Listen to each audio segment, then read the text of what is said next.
코스트코 리셀을 다 뽀개버리겠습니다. 정체가 뭔지 확실히 보여드릴게요. 리셀이라는 게 있어요. 리셀. 많이들 이제 하시죠, 리셀. 근데 리셀을 알기 위해서는 여러 가지 이제 배경 지식이 조금 필요합니다. 어떤 배경 지식이 필요하냐? 일단은 리셀이라는 장르가 어디에 속하는 거냐? 시중에 있는 이제 온라인 유통 사업에 대한 이제 방법을 나눈다면 첫 번째는 A 그룹으로 하면 등록 방법에 따른 분류로 나눌 수가 있고요. 유통 방법으로 나눌 수 있어요. 그럼 등록 방법에는 이제 세 가지가 있죠. 대량 등록이 있고 반자동이라고 부르는 게 있고 수동이라는 게 있습니다. 엄청나게 많이 때려놓고 한꺼번에 이제 수익을 내는 거죠. 그런데 반자동은 이것보다는 조금 자동화가 일부가 돼가지고 조금 쉬워진 상태로 하는 거고 그냥 매뉴얼로 하는 겁니다. 매뉴얼로 한 땀 한 땀 하는 거죠. 되게 복잡하고 공이 많이 들어가는데 저는 사실 이 유형에 속합니다. 이거는 전문적인 그리고 본질적인 마케팅을 알아야 돼요. 마케팅을 알아야 됩니다. 스모라는 킷을 내놓았잖아요. 그 소싱, 마케팅, 오퍼레이팅이라는 거를 이제 월백 보호반으로 하고 있는데 그럼 대량 등록은 어떤 거냐? 이 깔때기 밑에 마케팅 퍼넬이라는 게 있어요. 마케팅 퍼넬. 깔때기라는 게 있는데 사람들이 들어오는 만큼 다 들어오는 게 아니고 일부의 사람만 아웃풋으로 된다. 제가 항상 얘기하잖아요. 인풋, 프로세스, 아웃풋이라는 기본적인 원칙입니다. 들어가는 게 있으면 어떤 과정을 거쳐서 아웃풋이 생긴다. 이건 기본적인 거죠. 기본적인. 이 소비자들이 인풋으로 들어오게 되면 모든 것들이 프로세싱을 걸치면서 뭘 해요? 바로 필터링이 됩니다. 필터링. 걸러진다는 얘기죠. 버려진다는 얘기입니다. 그래서 대다수는 버려지고 일부만 남는 건데 대량 등록 방식은 엄청나게 때려 넣는 거죠. 엄청나게. 나오는 아웃풋은 굉장히 작은 양이 나오게 되는 구조. 이게 이제 대량 등록 방식이고 반자동은 여기에서 이 중간 단계를 거치는 게 이제 반자동에 해당되죠. 반자동. 그래서 조금은 대량보다는 이제 판매되는 확률이 조금 더 낮습니다. 수동은 이 내려오는 경사도가 더 완만하게 꺾이면서 잘하시는 분들은 한두 개로 억대 매출을 내시는 제자분들도 계시고요. 대량 등록처럼 수천 개, 요즘 뭐 얘기 들어보니까 50개 사업자? 아, 이게 말이 된다고 생각해요, 이게? 10,000개씩이면 50만 개입니까? 50만 개를 등록해가지고 이제 수익을 내는 구조로 운영을 하고 있죠. 근데 굉장히 위험해요. 요즘은 이걸로 하면 지재권 한 6개월 지나면 바로 날라옵니다. 진짜 위험하고요. 그렇습니다. 어떤 걸 선택하든지 상관없어요. 또 다른 방법으로는 유통 방법으로는 두 가지가 있어요. 첫 번째는 무재고를 하느냐, 재고를 가지고 하느냐 이 두 가지로 나눌 수가 있어요. 무재고로 하는 게 바로 이제 위탁이죠. 위탁 방법입니다. 위탁인데 위탁이 또 두 가지로 나뉘죠. 첫 번째는 국내 위탁이냐, 두 번째는 해외 위탁이냐. 흔히들 얘기하니까 이게 구매 대행이 여기에 해당되는 거고 재고를 가지고 하는 거는 결국에는 사입입니다. 사입. 거의 이쪽으로 가야만 할 수 있는 마진을 확보하면서 할 수 있는 상태가 되어 갈 거예요. 점점점. 왜냐하면 플랫폼 광고비가 과열됐기 때문에 일반적인 위탁 마진으로 광고를 집행하면서 마진을 보기는 이제 힘든 시대가 점점 옵니다. 저는 항상 이거를 이제 2025년에는 굉장히 뭔가 터질 거라고 계속 얘기하고 있고요. 그 다음에 마켓컬리도 있잖아요. 마켓컬리. 최근에 티몬 UMF 사태도 있었지만 마켓컬리도 되게 위험합니다. 위험하고 토스도 위험하고 지금 그러한 것들이 이제 점점 시장에 나올 거예요. 뭐 그런 상태가 있어요. 그래서 등록 방법이 이렇게 세 가지 대량 등록, 반자동, 수동이 있고 유통 방법에는 무재고, 재고가 있는데 그러면 리셀이라는 이 녀석은 어디에 속하는 거냐? 대량 등록이 될 수도 있고 반자동이 될 수도 있고 수동이 될 수도 있겠죠. 국내 무재고를 하는 형태가 될 수도 있고 사입을 또 할 수도 있거든요. 그래서 이런 것들은 조금 뒤에서 하나씩 설명을 드릴 거고요. 그러면 리셀이라는 거 이전 라이브에서도 말씀을 드렸는데 리셀이라는 거는 유통 과정에서 절대 사라질 수가 없어요. 지난 라이브 때도 말씀을 드렸죠. 왜냐하면 이 리셀이라는 건 왜 탄생을 했느냐? 결국엔 수요와 공급이라는 게 있는데 이 수요라는 예측이 항상 정확할 수가 없단 말이에요. 그래서 이 사이에는 갭이 만들어집니다. 차이가 만들어집니다. 갭이 만들어진다는 것은 두 가지죠. 첫 번째, 잉여가 되느냐, 부족이 되느냐, 이 두 가지가 되겠죠. 부족이 되면 어떡합니까? 그냥 빨리 쇼티지 내고 이제 마감하면 됩니다. 마감하면 돼. 문제는 잉여가 됐을 때 문제가 생기는 거죠. 잉여. 물건이 남았어요. 공급이 남아서 수요가 생각보다 작아져 가지고 시장의 반향이 달라져서 잉여가 생기면 이때부터는 물건을 처리해야 되는 재고 부담이라는 게 생기죠. 재고 부담. 재고 부담이 생기면 이 유통에서는 흐를 유자잖아요. 흐르게 해줘야 되는데 흐르지 않으면 돈이 막힙니다. 그리고 어쨌든 이 재고 부담을 떨어야 되니까 회사에서는 이걸 가지고 리셀러 같은 사람들 아니면 아울렛 매장 어쨌든 이걸 유통할 수 있는 또 다른 매체를 찾아서 유통을 해서 소모하려고 노력을 합니다. 그러다 보니까 생긴 게 바로 리셀업자들이죠. 리셀업자.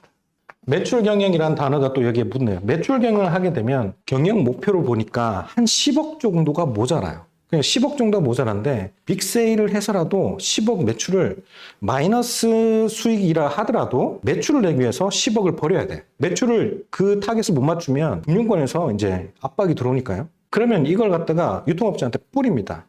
뿌려버리죠. 그러면 심각한 경우에는 이거를 반가, 더 밑에까지 뿌리기도 하죠. 근데 시장가는 어떻게 돼요? 시장가가 있는데 이 시장가는 기존의 시장가가 있잖아요. 그러니까 시장가를 무너뜨리지는 못하는데 사람들이 이제 판매를 하는 거죠. 그런데 50%에 샀어. 50%에. 그러다 보니까 예를 들어서 이게 원래 10만 원짜리다. 10만 원짜리. 내가 5만 원에 샀으니까 50% 할인해 가지고 난 천천히 팔 거야. 난 돈적인 여유가 있으니까 시장가로 다시 복귀할 때까지 기다릴 거야. 그래서 9만 9천 원 정도에 팔래 하는 사람이 있었을 거고, 이거를 가져와서 어떤 사람은 아니야, 나는 빨리 돈이 급하니까 7만 원 정도, 2만 원 정도 먹고 7만 원에 팔 거야. 그럼 이 사람이 더 빨리 팔 수 있는 그런 여건이 되겠죠. 이제 그런 것들이 이제 자연의 섭리인 거죠. 수요 공급. 싸게 팔아서 이거를 빨리 소모시키는 그런 유통을 시작하는 거죠. 그래서 리셀은 그렇습니다.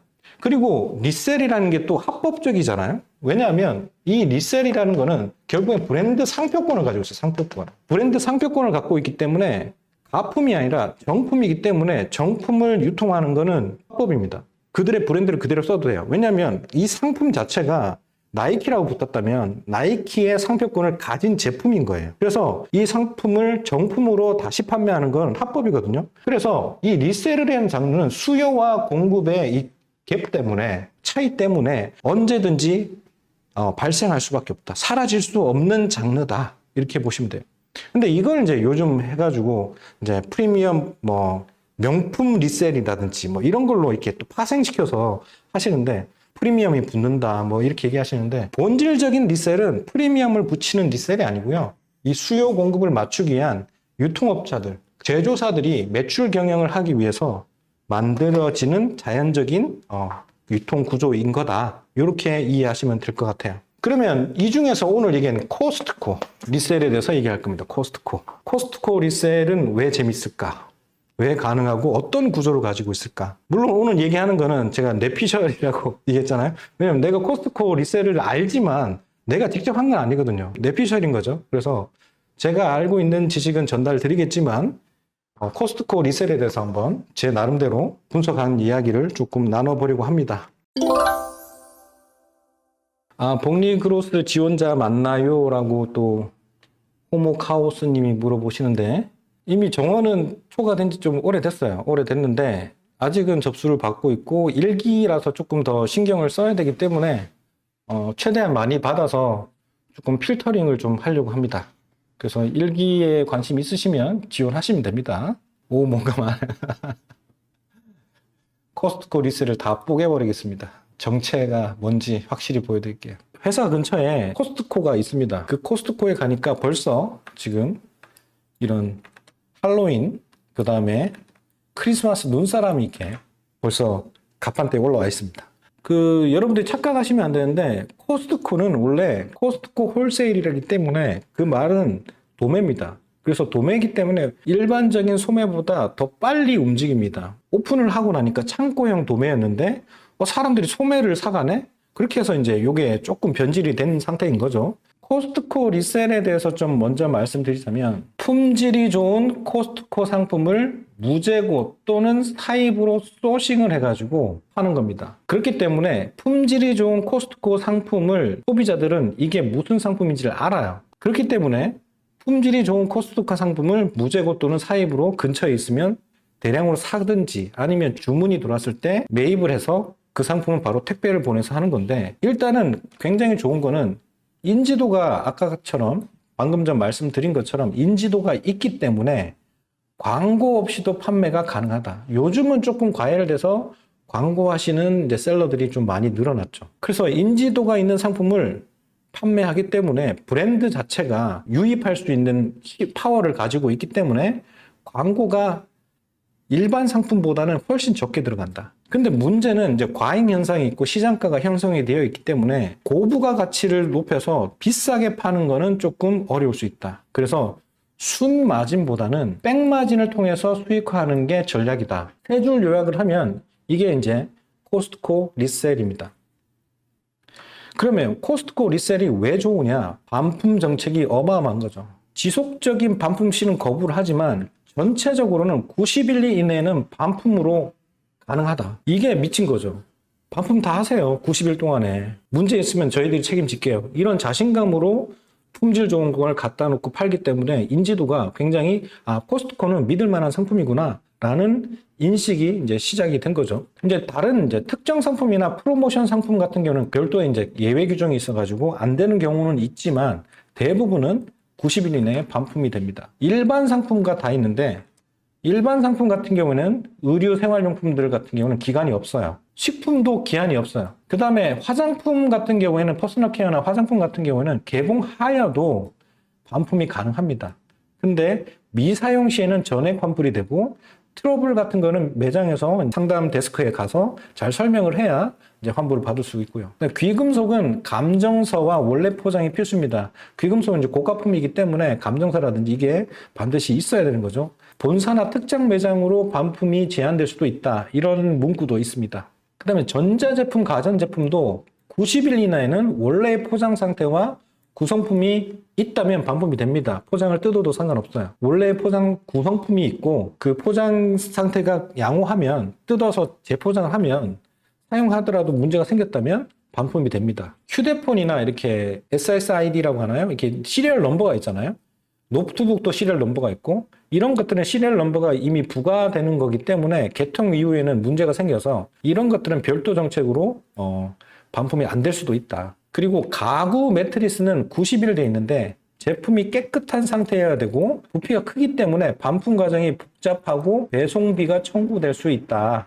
이렇게 되어 있습니다. 그리고 코스트코에는 타이어도 팔죠. 타이어는 이제 사용하지 않거나 장착되지 않은 상태에서 반품이 가능합니다. 그렇습니다. 전체적으로 보면 90일이 대부분의 조금 글로벌 룰이 되어 있고 일반적인 룰로 90일 이내는 가능하고 일부는 기간이 없기도 하고 일부는 30일 기간을 두지만 되게 오랜 기간 동안 있다가 반품하더라도 고품질 정책을 피고 있는 게 코스트코다. 어떻게 보면 이게 가장 큰 장점이자 파워가 되는 거죠, 코스트코에. 그러면 이렇게 정책이 좋다 보니까 우리들도 어떻게 보면 좋은 거죠. 예를 들어서 코스트코에서 내가 사입을 해서 리셀을 하는 식으로 하겠다라고 한다면 90일 정책이 따라오는 거잖아요. 그래서 이것도 이제 사용할 수 있으니까 내가 만약에 재고가 남아서 덜 팔리면 반품하면 되잖아요. 그죠? 뭐 그런 것들도 있죠. 아마 그런데 그런 것들이 이제 사업자로 지속적으로 반품하면 거부되는 블랙리스트가 될 수도 있다.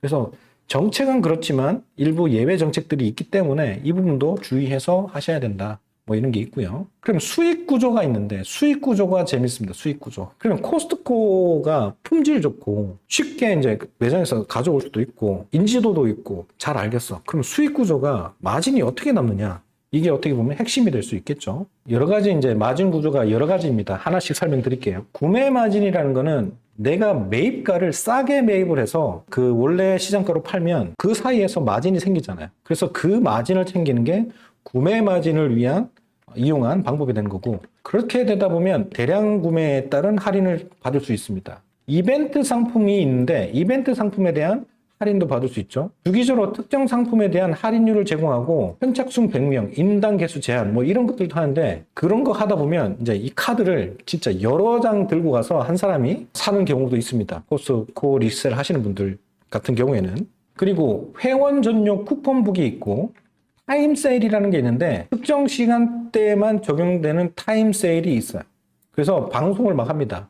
지금 어디에서 뭐 세일한다. 싸게 살 수 있는 이 타이밍을 노려서 하는 경우도 있죠. 그 다음에 이 모든 것들의 가장 중요한 거는 번들입니다. 코스트코는 하나 낱개를 팔지 않아요. 이 번들로 팝니다. 박스 단위 아니면 뭐 벌크 단위로 파는데 번들로 구매한 다음에 이거를 온라인에 팔 때는 낱개로 분해해 버리는 거예요. 그러다 보면 무슨 백마진이 생기느냐. 만약에 내가 택배 계약을 잘 하고 있어가지고 택배가 한 2,000원이다. 아니면 1,900원, 1,700원 이렇게 떨어진다.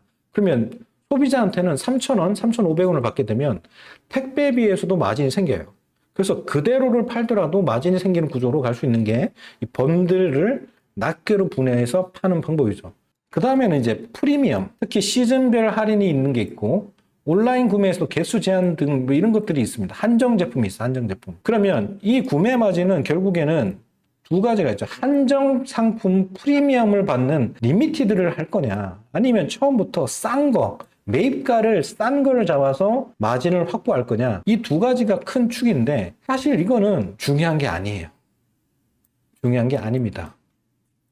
실제 코스트코 리셀에서 가장 핵심적인 거는 이 백마진입니다. 백마진. 백마진에서 생기는 게 뭐가 있느냐. 신용카드 할인이라는 게 있는데 아까 택배도 얘기 드렸지만 신용카드도 이제 포인트가 이제 리워드가 있단 말이에요. 월간 5천만 원 결제 시 월 50만 원 정도가 포인트로 적립이 된다 치면 1년 동안이면 약 600만 원 정도의 포인트가 적립되는 효과가 있어요. 이게 이제 포인트로 백마진을 보는 거죠. 카드 결제 한도가 있으면 여러 개 카드를 이용해서 현대카드를 이용해서 결제를 하거나 체크카드나 현금은 무한대입니다. 체크카드는 통장에 있는 만큼 되기 때문에 현금 결제처럼 무한대로 할 수 있고요. 그래서 카드를 이용해서 신용카드 백마진을 보는 게 있습니다. 회원 리워드가 있어요. 회원. 개인 회원에는 일반 회원이 있고 익스클루시브라는 멤버십이 있어요. 일반 회원은 38,500원 정도 하는데 이것보다는 무조건 익스클루시브 멤버십을 하시는 게 좋은데 일단 설명을 드릴게요. 회비가 한 11만 원 되는데 연간 구매에 2%를 리워드를 줍니다. 그런데 여기서 그러면 연간 550만 원 이상의 구매 시 회비가 상쇄되는 효과가 있고 회원 갱신 때 일괄 지급을 합니다. 회원을 다시 갱신하는데 그때 이것을 현금으로도 받을 수 있어요. 그래서 이건 아까 포인트 백마진하고 다른 게 이건 현금으로도 받을 수 있기 때문에 100만 원을 받을 수가 있다. 이런 구조가 있습니다. 그런데 여러분들이 만약에 코스트코 리셀을 한다면 이 사업자 회원을 하셔야 됩니다. 익스클루시브 멤버십과 동일하게 2% 적립을 받고 100만 원 한도는 같습니다. 이게 동일합니다. 현금으로 받을 수 있는 조건도 똑같아요. 사업자 한 개당 한 개의 무료 회원 카드가 발급이 가능하고 총 6개의 회원카드 발급이 됐는데 한 사업자당 6개의 회원카드가 되는 거잖아요. 근데 여러분들 보면 사업자 여러 개 가지신 분도 계시잖아요. 그래서 이제 여러 개의 카드가 한 사람이 소유할 수 있는 것도 가능한 거죠. 근데 문제는 이겁니다. 명의는 달라야 합니다. 명의는 달라야 됩니다. 그래서 내가 사업자 카드로 하면 이 카드 뒤에 사업자가 딱 찍힙니다. 가족이나 이제 직원 명의, 다른 사람, 타인의 명의를 이용해서 이 카드를 등록을 해야 되고, 그렇게 되면 여러 개의 카드를 이제 발급받을 수 있는 겁니다. 그리고 카드 소유자가 구매한 모든 내용은 해당 사업자 멤버십에 연결이 된다. 이게 무슨 말이냐면, 제가 A라고 칩시다. B라는 사람한테 이 카드를, 내 사업자 카드를 하나 더 발급을 해주고, 그 사람이 B라는 사람의 현대카드로 긁었어요. 그 카드로 지출한 내역이 이 사업자의 비용 처리가 가능합니다. 그 사람이 결제했는 게 그 사람의 비용 처리가 되는 게 아니고 이 사업자의 귀속이 되게 돼요. 그래서 여러 개의 카드를 가지고 나눠주고 소비를 하더라도 소득공제에서 비용 처리가 가능하다. 세금 공제가 가능하다. 그리고 리워드도 사업자로 적립이 됩니다. 그러니까 리워드가 있었잖아요. 하나당 100만 원 있는데 그 100만 원도 이 사람한테 돌아갈 수가 있는 거죠. 좀 전에 말씀드린 것처럼 매입 자료로 사용 가능한데 사업자로 세금 계산서가 발행이 가능하기 때문에 사업자 명의의 신용카드 사용이 안전하지만 어쨌든 코스트코에 세금 계산서를 발행해달라고 하면 이 카드에 귀속된 매출 내역, 구매 내역이 내 사업자의 비용으로 지출 내역으로 들어오게 됩니다. 다른 사업자 카드로 사용한 다음에 세금 계산서 발행하고 다른 사업자 신용카드 공제를 받으면 이중 공제되기 때문에 절대로 그렇게 하시면 안 되고, 이 코스트코 빨간 카드 기준으로 공제를 받으셔야 된다. 이 부분을 기억하시면 좋을 것 같아요. 그래서 대량 구매가 많은 경우에는 사업자용 할인 혜택도 주기 때문에 그쪽 MD에서 전화도 옵니다. 이렇게 어떤 물건이 언제쯤 들어온다. 그러면 뭐 트럭을 가져가서 바로 받아오기도 하고 뭐 이런 것들도 정보를 주기도 합니다. 그런 분들이 너무 많기 때문이죠. 그리고 원래 코스트코가 홀세일, 도매입니다. 그래서 원래 그게 가능한 거예요. 원래 가능한 겁니다. 그래서 이런 이제 회원 리워드나 신용카드에 대한 백마진이 또 생깁니다. 그 다음에 마지막으로 이제 백마진 수익 구조가 택배비입니다. 저렴한 택배를 계약하면 아까도 얘기했다시피 나는 2,000원에 보내지만 소비자한테는 3,000원, 3,500원을 받으면 택배비에서 마진이 생겨요. 그리고 버텨지면 신용카드 백마진과 회원카드 리워드가 들어오면서 그게 또 백마진이 생기고, 그래서 2개 사면 본전인 정도로 운영하시는 분도 많아요. 왜냐하면 코스트코 제품은 한두 개를 안 사시거든요. 원래 벌크로 사는 습성이 있어가지고, 그리고 이 제품을 알기 때문에 여러 개를 한꺼번에 사시는 구조가 있기 때문에 가격 경쟁에서 노출 가격을 낮게 해서 2개 사면 겨우 남는 정도, 이렇게 운영을 하시면 뭐 여러 개를 사게 되면 거기에서 이제 마진을 보는 그런 상태로 운영을 하시는 분도 굉장히 많습니다. 그래서 수익 구조는 이렇습니다. 어떻게 보면 좀 간단하죠. 사실은 실제적인 수익 구조가 일반적으로 매입가를 가져온 다음에 고부가가치적인 뭔가를 만들어서 비싸게 파는 이런 전통적인 판매 방법과는 조금 다릅니다. 백마진이 더 큰 마진 구조가 있어요. 그리고 코스트코는 아까도 얘기했다시피 인지도가 있기 때문에 많은 사람들이 많이 사요. 잘 삽니다. 그래서 이렇게 물량이 많아요. 물량이. 그래서 코스트코 리세일 하시는 분들은 거의 다 창고를 가지고 하시는 분도 많거든요. 그럼 난 무재고로 할 거야. 무재고도 가능합니다. 대신에 코스트코까지의 인접성이 좀 좋아야 되겠죠. 그러면 내가 주문을 받으면 오전 마감, 12시 마감이라고 한다면 그 주문에 맞는 상품들을 매장에 가서 구매한 다음에 그걸 가져와서 택배를 싸서 보내기만 하면 됩니다. 어쨌든 코스트코는 벌크로 사는 게 조금 더 수익 구조를 만드는 구조이기 때문에 수익성을 좀 더 좋게 하시려고 한다면 어떤 정도의 재고를 쌓을 수 있는 공간은 필수적이지 않을까. 그렇지만 무재고도 가능하기 때문에 지금 당장 시작하려는 입장에서는 그것도 가능하다. 이렇게 보시면 됩니다. 오늘 내용이 많은 도움이 되셨으면 좋겠고, 2주, 격주마다는 라이브를 꼭 하려고 이제 마음을 먹었으니까 계속 그런 노력을 할 테니까 많이 시청해 주시고, 제가 어떤 대화를 해드려야 도움이 될지도 사실은 궁금하거든요. 댓글에다가 이런 내용 좀 해주세요 라고 해주시면 내용 참고해서 또 다음 영상들, 다음 라이브 주제들 선정하도록 할게요. 시청해 주셔서 감사합니다. 항상 건강하시고 행복하세요. 마치겠습니다.